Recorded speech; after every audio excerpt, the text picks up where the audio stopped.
tous et bonjour à toutes, bienvenue sur la chaîne Peluche et Fanfreluche. Je suis Isa et vous pouvez me retrouver sur Instagram sous le pseudo Grain de Pelote ainsi que sur Ravelry pour les tricoteuses. Alors avant toute chose, merci à toutes celles et peut-être ceux qui reviennent régulièrement sur cette chaîne et merci également aux personnes qui se sont abonnées tout récemment. J'espère que vous y trouvez votre compte, c'est une toute petite chaîne mais qui reste centrée sur le partage. Moi en tout cas j'y trouve beaucoup de plaisir et aujourd'hui je reviens avec un épisode couture. Donc il va être question de vous présenter cette réalisation. Alors ce sera un épisode a priori court, tout simplement parce que parmi ces 7 pièces il y a des répliques. Donc il y a notamment 3 pièces que j'ai déjà réalisées et que je vous ai présentées sur un épisode récent. Alors si ce n'était le dernier, c'était l'avant-dernier. Donc voilà, j'ai apporté quelques petites variantes. Et puis il y a une veste également qui a fait l'objet d'une vidéo dédiée, la dernière vidéo d'ailleurs. Donc si vous souhaitez voir comment je passe les étapes de réalisation de cette veste, ben, n'hésitez pas à aller visionner cette vidéo. J'ai pris beaucoup de plaisir moi à la tourner. C'était un petit peu long parce que voilà, il y a pas mal de rush, mais c'était un format assez intéressant. Alors j'ai intitulé ça vlog, mais je ne suis pas sûre que ça ressemble à un vlog. Alors, s'agissant de ce que je porte, donc je me lève. Il s'agit d'une robe longue tirée d'un burda. Alors attendez, celui-ci, le burda d'avril 2019, et je vous trouve le modèle, voilà, de présentation. Donc comme vous pourrez le constater, j'ai copié la réalisation de burda. Donc voilà, on est sur une robe longue, boutonnée, entièrement boutonnée sur le devant, avec de jolies poches plaquées et un petit col officier. Vous avez également un joli détail de bandes colorées sur les épaules. Voilà, réalisé chez moi dans une viscose que j'avais trouvé chez Tissu Myrtille à Nantes, et donc j'avais pris cette même viscose couleur moutarde. Donc on est sur un niveau de difficulté 3 sur 4 il me semble. J'ai réalisé une taille 36 et bon, vous voyez, moi le gros souci c'est que là la taille 36, ben voilà, elle n'était pas du tout ajustée. J'avais pas forcément le rendu escompté tel qu'on le voit ici sur la photo. Donc j'ai réalisé 2 plis plats à la fois sur le buste et sur la jupe pour essayer de cintrer au maximum. C'est pas du plus bel effet, mais bon, voilà. Et donc comme vous le voyez sur la photo, la robe se porte avec une ceinture que l'on réalise dans voilà la viscose contrastée. Alors moi mon souci c'est, enfin déjà la ceinture est longue, donc bon, je trouve que c'est assez bizarre. Et surtout la robe n'a pas de passant, donc quand on la porte au cours de la journée, la ceinture bouge et puis laisse apparaître la couture d'assemblage. Donc je préfère la remplacer par une ceinture du commerce un peu plus large, un peu plus épaisse, même si bon bah là aussi hein, on peut voir voilà, selon les mouvements la couture. Voilà, mais c'est une robe légère, très agréable à porter, notamment par cette chaleur. Et puis s'agissant de voilà, du niveau de difficulté, bon, c'est faisable. Hein, enfin voilà, j'ai pas non plus, j'ai pas trouvé de difficulté majeure. Il faut s'appliquer parce qu'effectivement avec les poches plaquées, que l'on surligne par des surpiqûres, et puis le rabat de poche à positionner, voilà, il faut s'appliquer. Bon, là c'est une viscose qui semble un peu froissée, mais enfin, disons que quand on la repasse, on n'obtient pas non plus un résultat très net, mais finalement voilà, au moins elle vit au cours de la journée et c'est très bien ainsi. Voilà pour ce que je porte. Et bien écoutez, hop, je me rassois. En termes d'intro, bah, je pense qu'on est bon, on a fait le tour de la question, donc si vous le voulez bien, on y va. Alors dans l'épisode numéro 9, je vous avais présenté un pyjama réalisé pour ma fille. Je vous mets une petite photo juste ici. J'avais donc utilisé 2 patrons. le patron du t-shirt Soel de Petit Dôme. Donc pour rappel, on est sur ce patron offre la possibilité de réaliser un t-shirt basique, mais vous pouvez aussi combiner plusieurs options qui vous donnent donc des résultats un petit peu plus sophistiqués. Donc vous avez des manches basiques, des manches à revers, des manches ballons, vous avez une encolure classique, une encolure en manchure américaine symétrique, une encolure en manchure américaine asymétrique, et vous avez un bas classique, un bas élastiqué ou un bas ou une basque. Voilà. Donc pour Sarah, moi j'avais utilisé la version classique et j'avais ajouté des manches longues qui étaient un bonus, un complément proposé par Petit Dôme de Mitille. Alors ici sur cette version, je suis passée sur la version classique manche courte. Alors pour rappel, on est sur un patron qui va de la taille 2 à 16 ans. J'ai réalisé une taille 12 ans. Il faut un métrage, petit métrage, 1,10 m pour la plus grande taille, pour le 16 ans, 50 cm je crois pour les plus petites tailles. Vous avez un système de calque et les marges de couture ne sont pas incluses, mais ça c'est une volonté de la créatrice puisque voilà, ça permet à chacun de s'adapter en fonction de ses habitudes de couture. Donc je vous présente ici, il est déplié, je suis allée chercher dans l'armoire de ma fille. Donc le petit t-shirt réalisé pour Sarah. Donc voilà, tout basique, hein. Une encolure classique, des petites manches courtes et un bas classique également. Donc la particularité, je dirais, de la gamme de montage, c'est qu'on réalise la bande d'encolure en 2 fois. Vous avez 2 bandes d'encolure, une pour le devant, une pour le dos, et les bandes d'encolure correspondent exactement à la distance, enfin à la longueur de l'encolure. Donc voilà, même si on étire un tout petit peu la bande d'encolure sur les arrondis, on a peu de chances de réaliser des plis disgracieux. Et donc voilà, on coupe ensuite les surplus au niveau des extrémités, et puis ensuite on assemble les épaules, le devant et le dos, et on vient plaquer la marge de couture sur l'arrière et on réalise ici une petite piqûre de maintien. Voilà, et on a une jolie bande d'encolure. S'agissant du jersey utilisé, j'ai repris le même jersey que celui que j'avais utilisé pour mon body Lisaïg, oui c'était le Lisaïg, et pour le t-shirt Hercule de mon mari, ou encore le t-shirt vert bouteille, le pyjama donc que j'ai réalisé pour Sarah.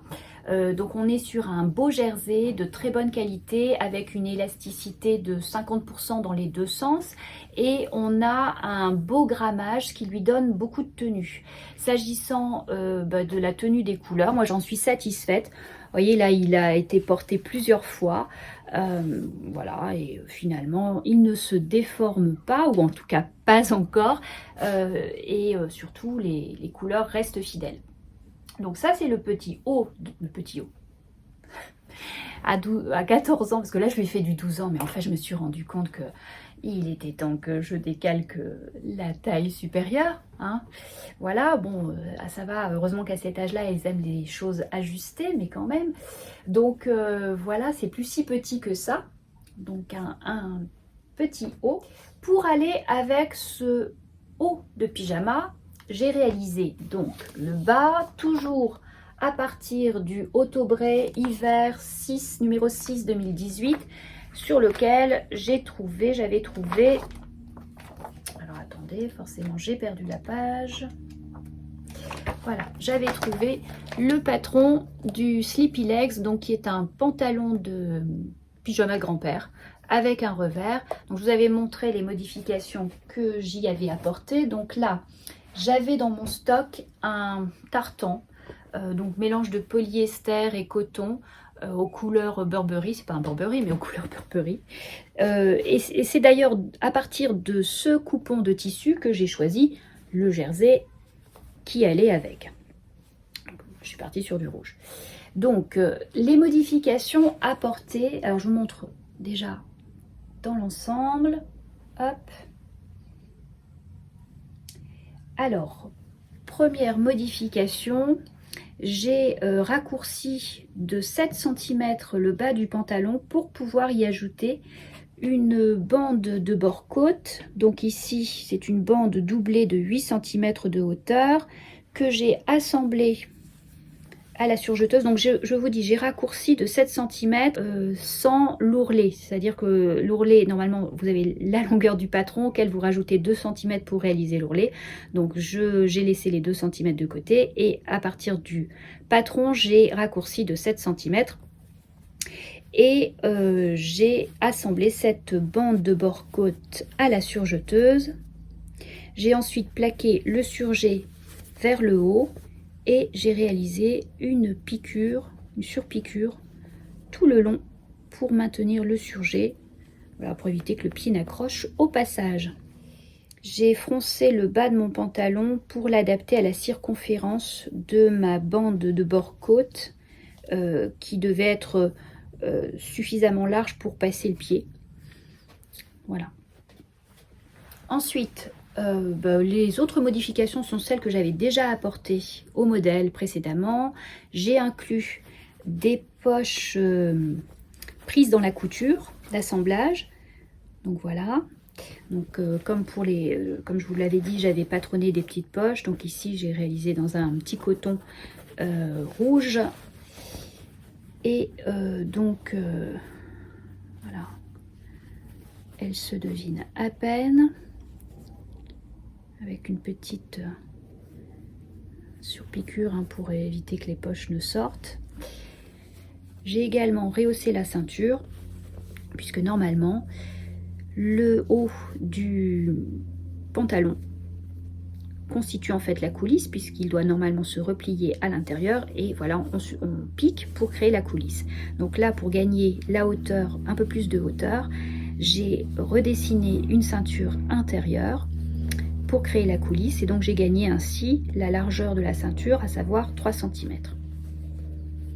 J'ai réalisé 2 boutonnières pour passer un petit cordon au bout desquels j'ai placé des petits stop cordons que j'ai trouvé dans mon stock, je me souviens plus du tout. Voilà. Et surtout, ce qui m'a beaucoup amusé, vous vous en doutez, c'est le travail de raccord de carreaux. Donc là, je me suis appliquée. Bon, ça a pris un petit peu plus de temps, mais voilà, ça en valait le coup. Donc comme vous le voyez, j'ai un alignement sur le devant de mes pièces. J'ai veillé aussi à un alignement sur le dos de mes pièces. J'ai un alignement, alors si on fait abstraction, attendez, on va descendre plus bas, un alignement sur la couture externe, donc tout le long, de chaque côté. Tac, tac, tac. Et puis, hop, c'est long finalement une jambe. Et j'ai un alignement également sur mes coutures internes. On parle toujours d'alignement horizontaux, bien entendu. Et ce, de chaque côté. Et ça, j'en suis particulièrement satisfaite, contente. Je suis contente de moi. C'est un petit détail qui ne se remarque pas, surtout s'agissant d'un pyjama. Mais voilà, moi c'est mon petit kiff, mon petit plaisir. Donc je vous montre les photos de ce petit pyjama porté.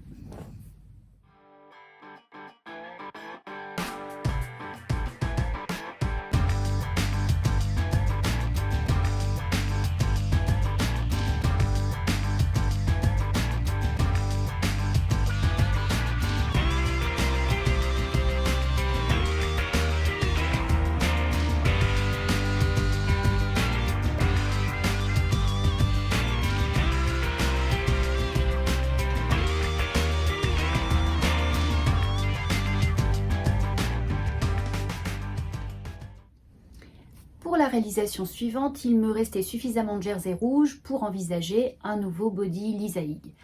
Alors, si vous vous souvenez, dans l'épisode 9, je vous présentais mon premier body Lisaïg réalisé dans ce jersey noir et j'avais recensé pas moins de 4 erreurs.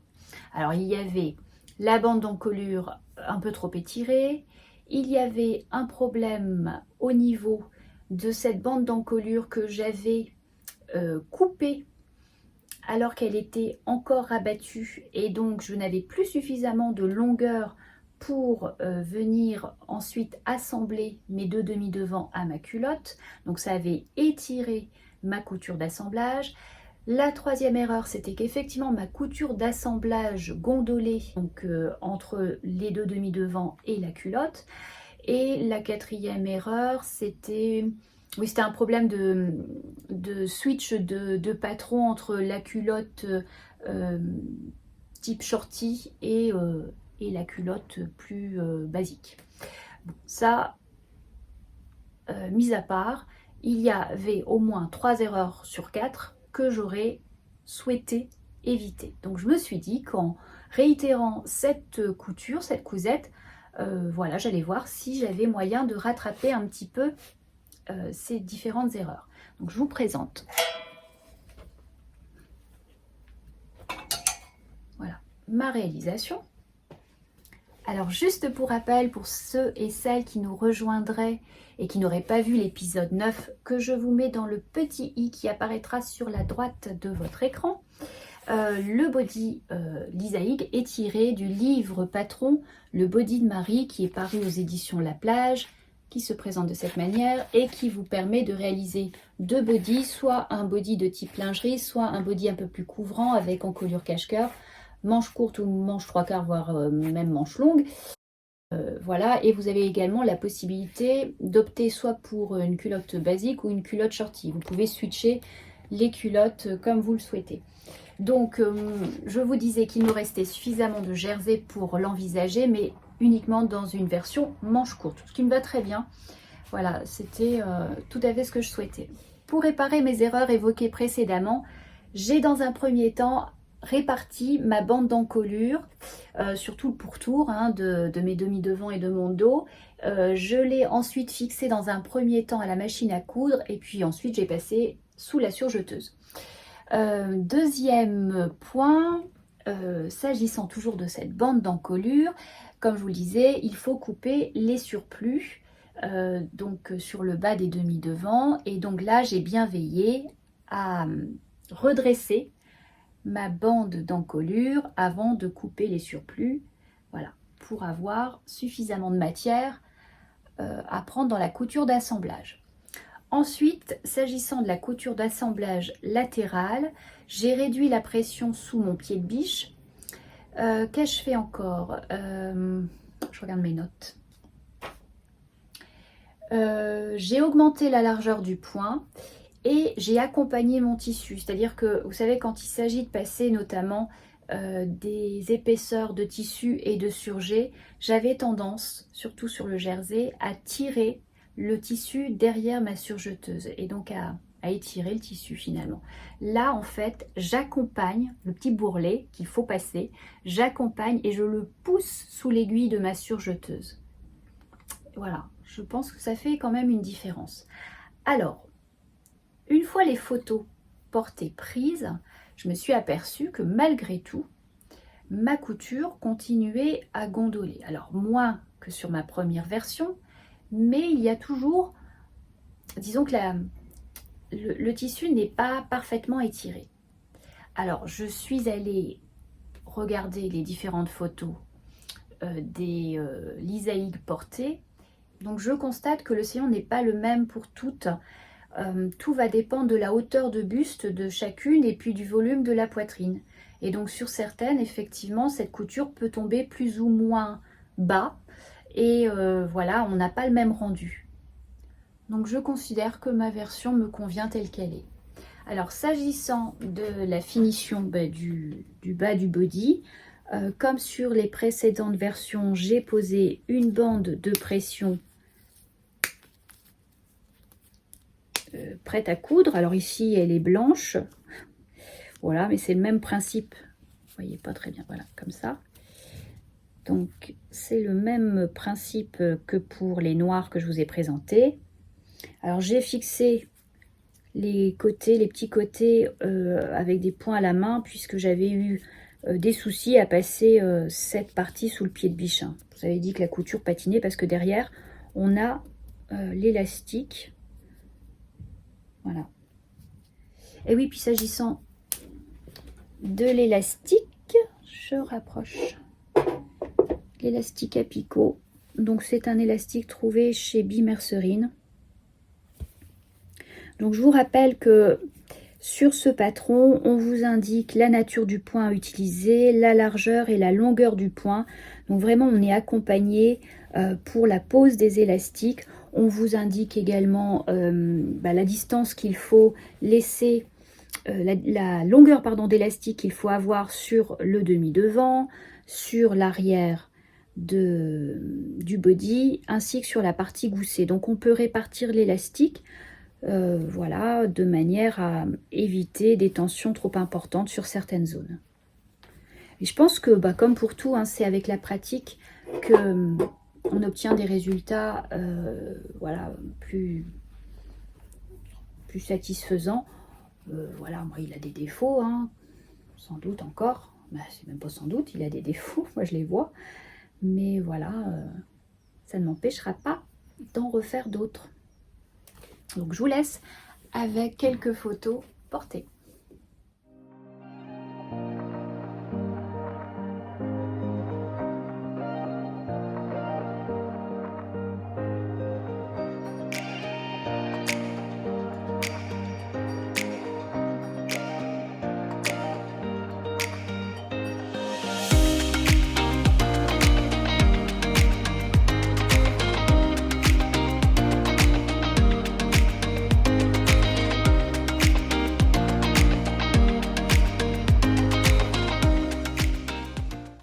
Chronologiquement, j'ai ensuite cousu une blouse qui est tirée d'un burda qui date de septembre 2021, dont voici la couverture.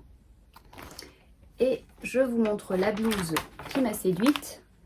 Voilà, une blouse réalisée dans un tissu fluide avec une encolure croisée et habillée d'un joli bouton bijou qu'on ne distingue pas bien sur cette photo. Donc j'ai vraiment été séduite par ce style marinière. Vous voyez, on joue avec l'imprimé du tissu, avec la verticalité et l'horizontalité des lignes, et c'est vraiment le rendu que je voulais retrouver.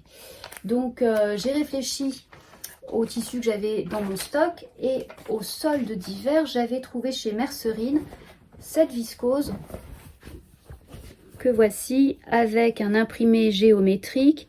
Vous avez des couleurs voilà, qui me plaisent bien, moi, avec un bleu profond, un bleu pétrole, vous avez un orangé, un jaune moutarde, noir et un peu d'écru.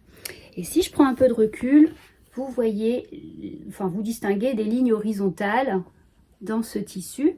Là, vous avez la lisière, donc des lignes horizontales. Et si je bascule à 90 degrés, ces lignes deviennent verticales. Donc, je me suis dit que c'était parfait pour réaliser cette blouse. Donc je l'avais chopé au prix de 4 € le mètre, j'en avais pris 3 mètres, donc 12 €.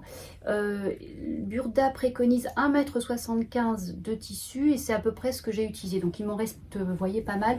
Je vais pouvoir, je ne sais pas, faire un petit pyjama pour ma fille sans doute.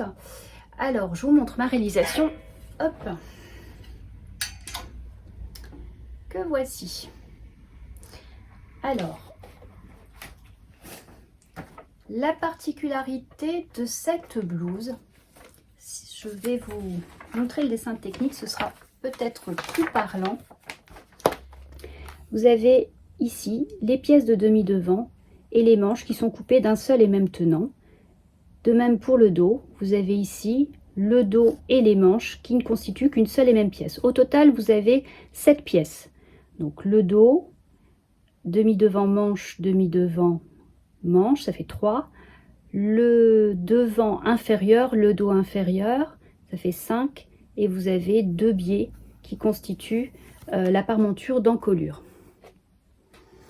Alors l'autre particularité, alors là on le voit peut-être sur le dessin technique, vous avez une pince au niveau du coude, donc qui va donner du volume et permettre ainsi faciliter la pliure du bras. Alors cette seconde spécificité, c'est la deuxième fois que je la rencontre sur un modèle Burda. Je vous en reparlerai sur la veste que je vous présenterai tout à l'heure. Donc c'est une particularité assez étrange. Alors pour en revenir à la réalisation de cette blouse, on est sur une réalisation rapide et facile. Burda nous annonce un niveau 2 sur 4. On a 7 pièces pour réaliser cette blouse. Alors on commence par assembler nos demi-devants manches à notre pièce dos manche. Donc la couture part du poignet jusqu'au haut de l'encolure. On vient ensuite assembler ensemble nos deux biais qui vont servir de parmenture d'encolure. Et la couture d'assemblage va se situer ici au niveau du milieu dos. On pose donc nos biais d'encolure sur tout le pourtour de l'encolure. On vient ensuite surpiquer ce biais, donc en partant ce qu'on appelle ici le petit bord du demi-devant visible. Donc on vient surpiquer tout le pourtour de l'encolure. Ensuite, on va fixer nos deux demi-devants ensemble et on va donc réaliser la croisure. Donc il y a deux repères et on va piquer de ce repère jusqu'au bas du petit bord. Et alors je trouve que cette surpiqûre ou cette piqûre de fixation, on va dire, est un petit peu gênante parce qu'elle se situe sur la surpiqûre réalisée précédemment.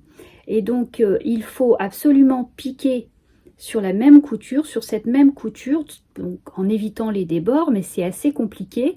Et en fait, cette double piqûre a pour effet d'épaissir le trait de couture, en fait, la ligne de couture. Vous voyez là.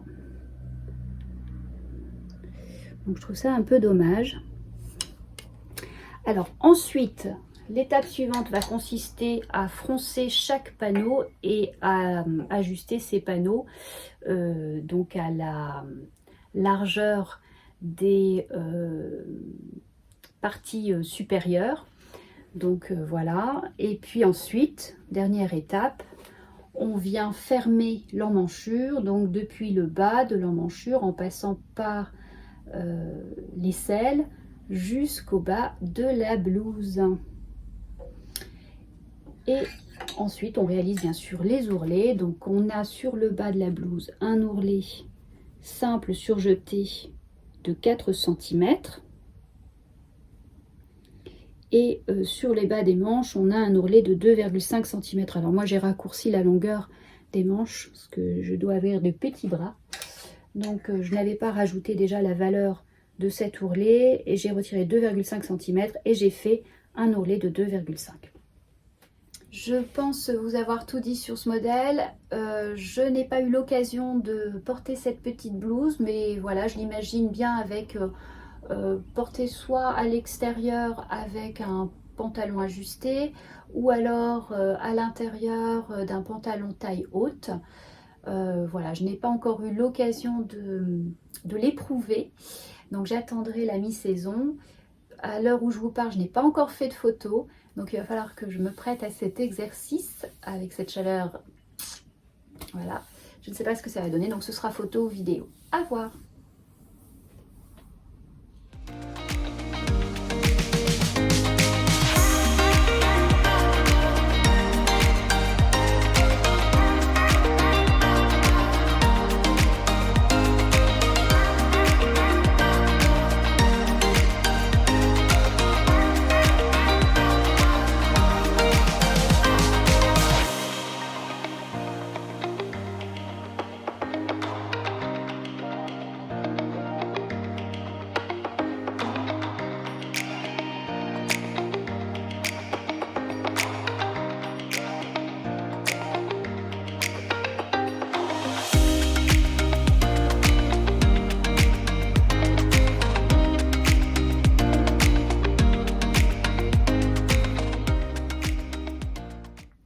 Alors, je vous avais dit vouloir réaliser un pantalon Saiki d'Ivan S, Ivan Soufflé. Donc pour moi, le pantalon, c'est la pièce la plus complexe du dressing de la couturière. C'est la pièce qui va se confronter à la partie de notre corps qui va être la plus en courbe.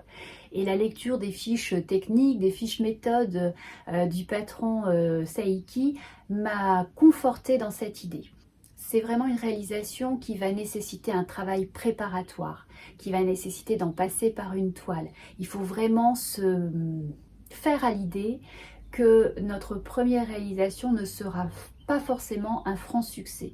Donc moi j'ai apprécié le discours d'Ivan S qui en préambule déculpabilise la couturière, déculpabilise notre corps, déculpabilise le patron auquel on va se confronter. Il faut vraiment y aller par tâtonnement. Il faut, vous voyez, intégrer le fait qu'il y aura sans doute des ajustements à réaliser. Donc voilà, moi j'avais cette appréhension, c'est mes premières impressions, c'était quand même une certaine appréhension. J'ai voulu suivre les conseils d'Ivan Soufflet, me dire qu'il fallait prendre mon temps, y aller étape par étape. Voilà, l'idée du tâtonnement, moi ça m'allait bien. Je n'étais pas sur l'envie d'une couture rapide, mais plutôt je voyais ça comme un challenge, oui, un petit défi. Donc voilà, Ivan Soufflet propose dans un premier temps de réaliser un bas de pyjama, voilà, pour valider, déjà pour s'approprier le patron, le livret patron, s'approprier la technique, acquérir ce qu'elle appelle l'intelligence du patron. C'est ça. En fait, pour coudre un pantalon, et c'est de cette philosophie aussi qu'est né le nom du patron, pour coudre un pantalon, il faut acquérir une certaine sagesse et entrer dans l'intelligence du patron. Donc je me suis dit, allez, prenons le temps, allons-y, suivons la méthode telle qu'elle nous est proposée. Donc le patron m'est apparu impressionnant, très impressionnant de prime abord. On a de multiples fichiers, des livrets dans les livrets. On a d'ailleurs une page qui reprécise le contenu du patron. Donc on a notamment des instructions de montage qui se déclinent en instructions complètes communes aux 3 bases et instructions spécifiques pour chacune des 3 bases. On a les planches en taille réelle et pour rappel, le patron propose 3 bases. Donc, je vous mets ici le petit visuel. Donc on a 3 bases, la base 1 qui est une base élastiquée, la base 2 une base ajustée zippée, la base 3 la base combi. Et chacune de ces bases est déclinée en version A, donc version droite, la version A, et la version large, version B. On a une page test, on a les images de couverture. Vous pouvez, en fonction des bases, des options choisies, imprimer une base de couverture pour illustrer votre pochette patron. Vous avez des idées bonus. Et donc, vous avez la possibilité de réaliser une fausse braguette, une patte décorative, une poche passe-poilée, des poches plaquées ou des rabats de poche. Et puis, vous avez diverses fiches. Fiches de réflexion, fiches méthode, fiches mensuration, fiches zip invisibles et fiches d'ajustement. En résumé, pour réaliser mon pyjama, j'ai commencé par lire les fiches et notamment la fiche réflexion du projet. Je reprends mes notes parce que c'est dense. Donc la fiche réflexion du projet permet d'aborder notre propre morphologie. Donc on se penche vraiment sur la façon dont notre corps est fait. On s'interroge sur notre posture et donc sur la façon dont nous portons nos pantalons. Donc il faut transiger entre le style, le visuel que l'on escompte et le confort que l'on recherche. Donc tout ça, ça reste très personnel, ça dépend aussi de notre propre niveau d'exigence. Donc voilà, en fait, à la lecture de cette fiche réflexion, on prend conscience que la réussite de notre projet dépend de facteurs multiples. Donc elles dépendent de notre morphologie, elles dépendent de notre posture, du style recherché, du confort recherché, du niveau d'exigence sur le saillant, de la matière choisie. Donc voilà, il y a vraiment de multiples paramètres à prendre en considération avant de se lancer. Voilà. On nous rappelle que cet tâtonnement, c'est un petit peu ce que l'on fait lorsqu'on recherche un pantalon dans le commerce. Il est rare d'essayer un pantalon et dès le premier essai de se dire voilà, c'est celui-ci, il est parfait, il me convient. Souvent on essaye plusieurs coupes, plusieurs formes, plusieurs matières avant de se décider de passer à l'achat. Ensuite, vous avez une fiche méthode qui permet de choisir votre taille, donc de transiger sur la taille à réaliser ou les tailles à réaliser, voilà, en fonction de vos mensurations. Et d'ailleurs, avant de choisir la taille, on passe par l'étape prise de mensuration. Vous avez une fiche de report de mensuration, voilà. Et puis, vous avez ensuite aussi un livret d'ajustement qui est quand même très dense, puisqu'il comporte 27 pages et pour moi c'est un véritable cours de couture.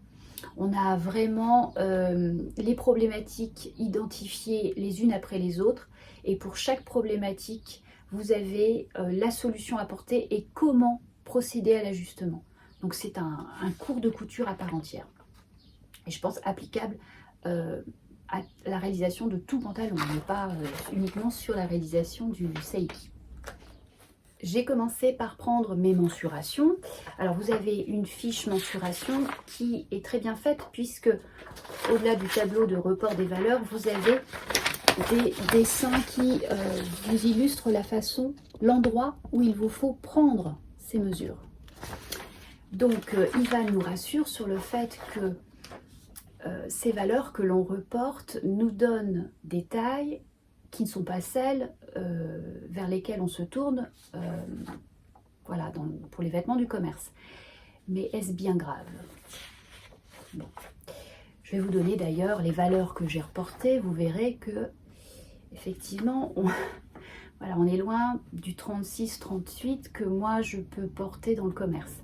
Par exemple, pour mon tour de taille, je fais du 73. Ce qui nous donne une taille pressentie qui correspondrait à un 40. Pour mon tour de bassin, j'ai relevé 99 cm, ce qui correspondrait là aussi à un 40. La hauteur taille genou, 58. Là, je reviendrai sur un 36. Le tour de cuisse, parce que j'ai des sacrés cuisseaux, correspondrait à 57 cm, soit à une taille 44. Et mon tour de ceinture, donc 84, alors là je n'ai pas reporté la taille.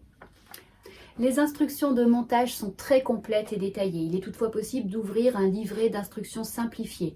Vous avez également dans ce livret un tableau qui récapitule l'ensemble des pièces à découper selon les bases ou les options choisies. Donc on vous précise les pièces à découper, le nombre de pièces à découper ainsi que les valeurs de couture à reporter sur chacune des pièces. Les schémas sont très précis, très détaillés.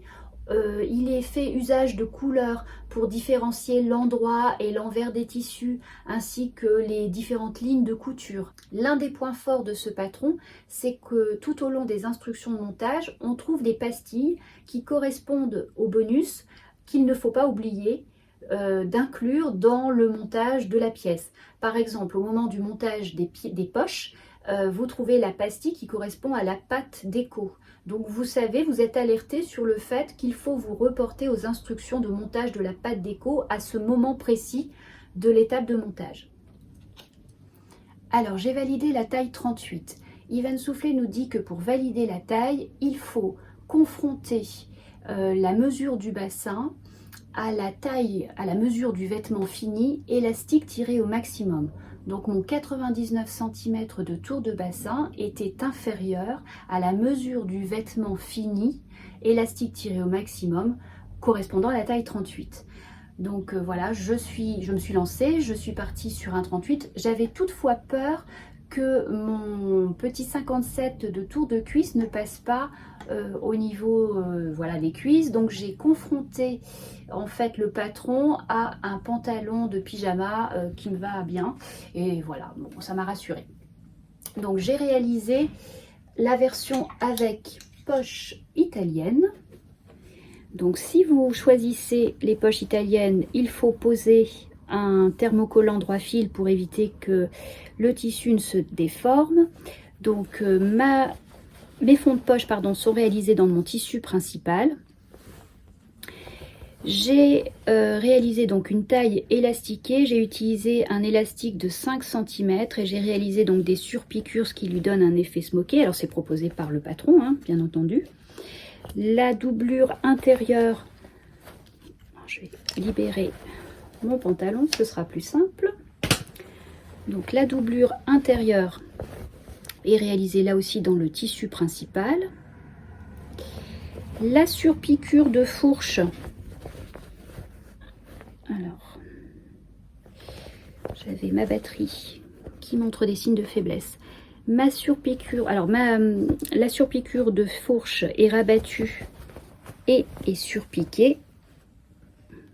Donc ça donne une jolie finition et puis ça renforce surtout la couture. J'ai utilisé donc ici un coton d'épaisseur moyenne, très facile à coudre. Donc il y a je n'ai pas fait de raccord de carreaux pour cette réalisation. C'est sur des petits carreaux, je ne sais pas si ça aurait été aisé. Je n'ai procédé à aucune modification de stature. Je vous rappelle, je mesure 1,60 m.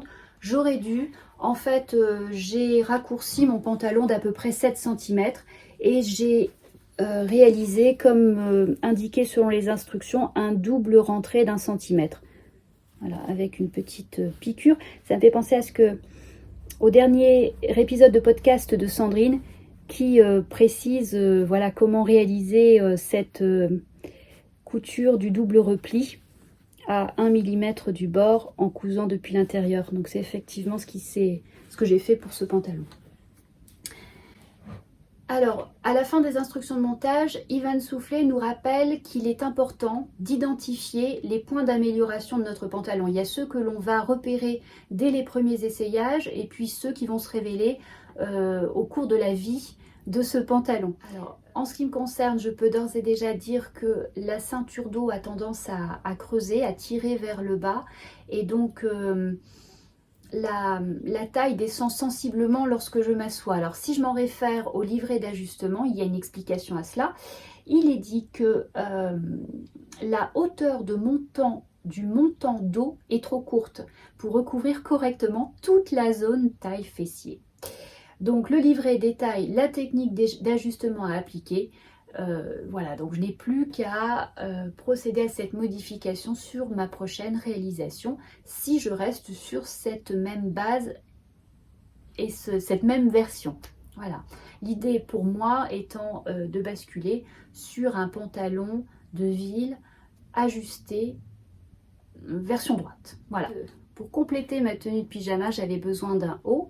J'ai donc décidé de réaliser un débardeur et pour ce faire, j'ai porté mon dévolu sur le débardeur Gabriel du livre Coudre le stretch de Marie Poisson. Donc vous voyez, c'est un débardeur qui a plusieurs déclinaisons. Donc vous avez 9 encolures, 4 longueurs, soit 36 possibilités. Alors dans ce livre, moi j'avais déjà réalisé le top Yvonne que voici dans sa version bretelle droite et j'avais également réalisé le Jeannette donc avec une encolure bateau et plutôt style marinière avec ici des petites fentes sur le bas.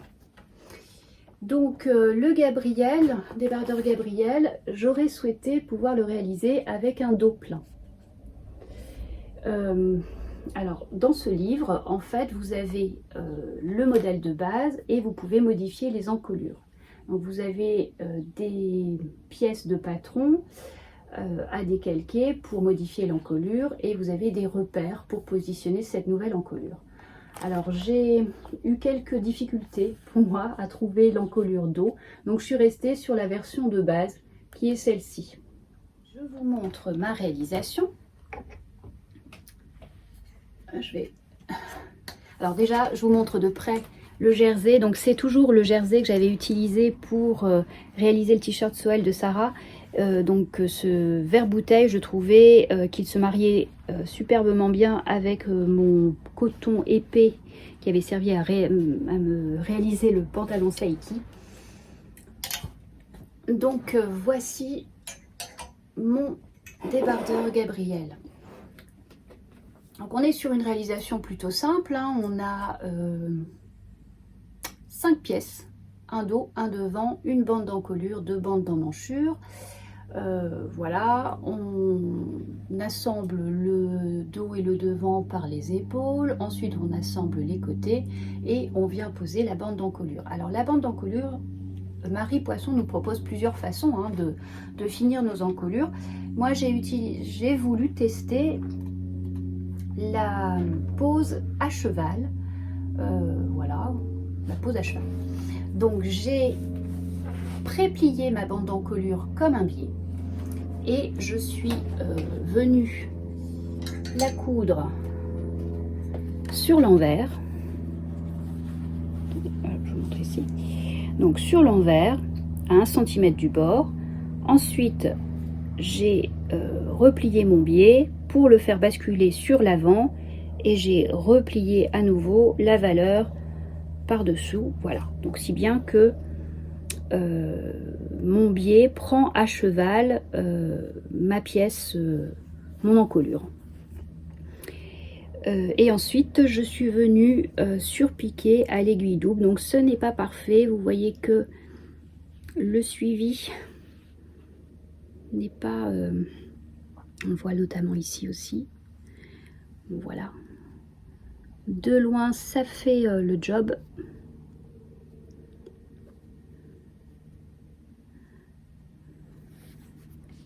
Et voilà. Et s'agissant de l'ourlet du bas, on est sur un double rentré, alors non, un rentré d'1 cm, puis un repli de 2 cm et une finition à l'aiguille double. Voilà, j'ai pas grand chose à vous en dire, si ce n'est que pour la validation de la taille, bah écoutez, il aurait peut-être mieux valu que je reste sur mon 38 habituel. Bon, après c'est une coupe ajustée, c'est un pyjama. Donc je vous laisse avec une petite vidéo où je vous présente porter à la fois le pantalon Saiki et le débardeur Gabriel.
Il me reste une pièce à vous présenter. Comme je vous le disais en préambule, il s'agit d'une veste pour laquelle j'ai tourné une vidéo spécifique.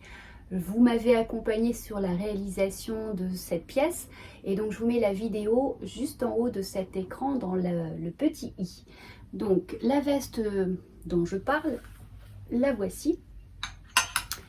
Donc c'est une veste qui m'a été largement inspirée par Julie du compte Jules fait de la couture, qui dans une vidéo bilan couture du mois de mars il me semble l'avait réalisée.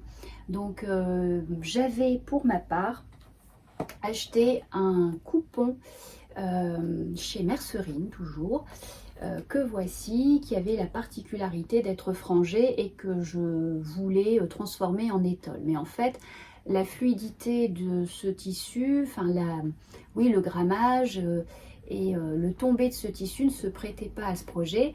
Donc j'avais remisé ce coupon dans mon placard.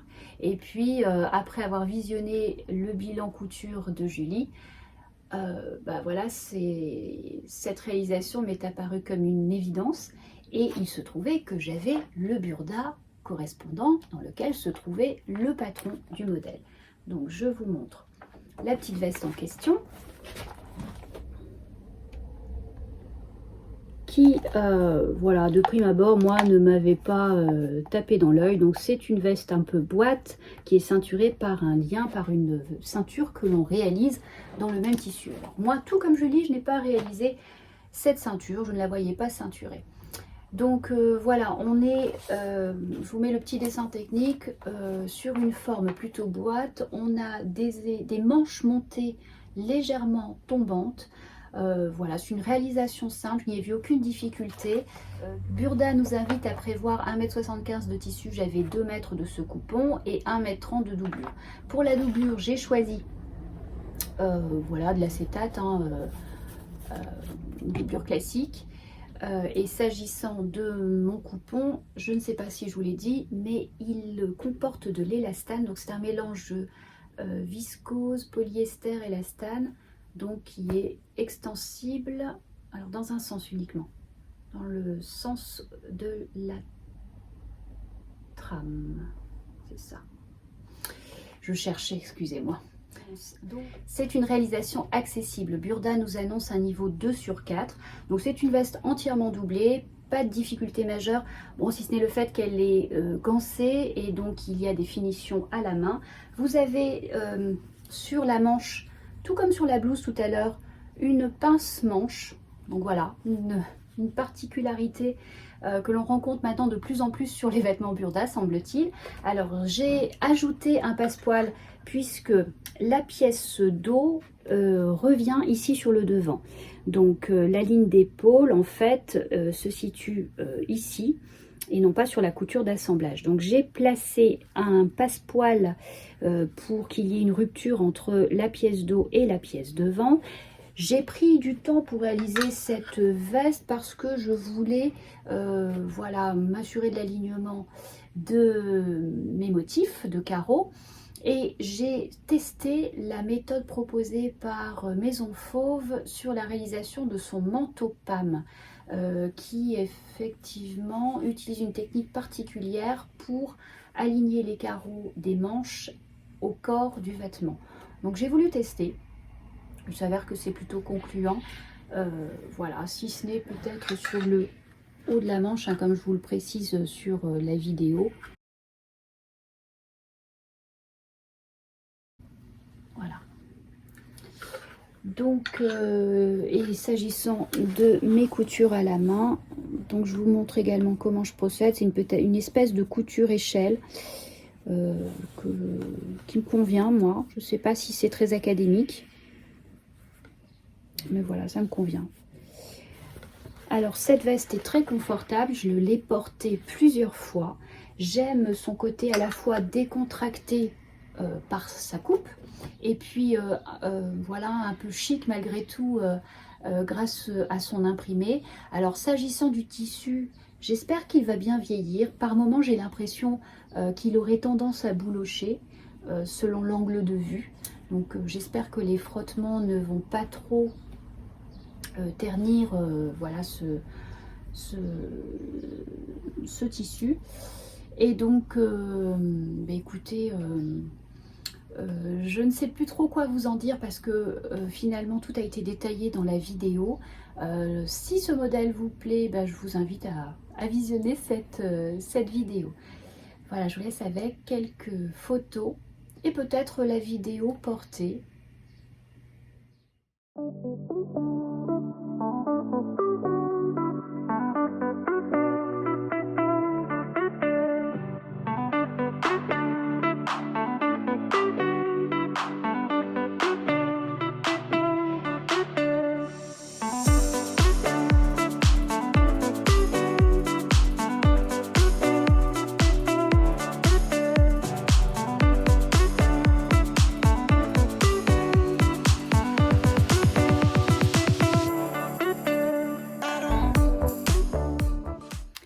Voilà, on arrive au terme de cet épisode. J'espère que vous avez passé un agréable moment. Si ces petites cousettes vous font réagir, n'hésitez pas à laisser un commentaire, n'hésitez pas à liker également.